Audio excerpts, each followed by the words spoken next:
Welcome to the Banker Lamp. Please enjoy the video. You start by eliminating the usual suspects: dust, loose mounts, and wrong exposure settings.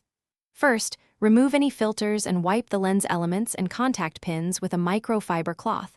Dirt or poor contact causes communication errors.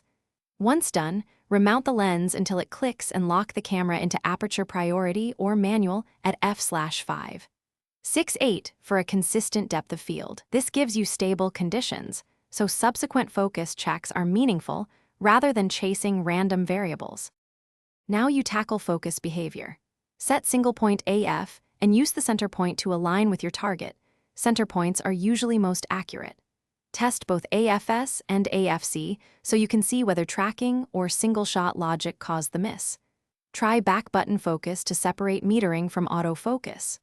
Also check camera and lens firmware and enable face/eye detection only after verifying point AF. Firmware fixes and mode changes often resolve inconsistent focus by addressing the algorithm rather than the hardware.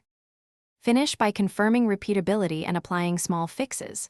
Photograph a focus chart at a reasonable distance, review at 100% on a computer, and note whether focus consistently lands front or back. Once you know the direction, use AF plus MF or focus peaking to micro-adjust technique and repeat tests until consistent. If results remain inconsistent across lenses or bodies, swap the lens to isolate the fault. If it follows the lens or body, send that item for calibration. Your key troubleshooting tip is: try a different lens to... Thanks for watching. If this was helpful, leave a like and consider subscribing. See you next time.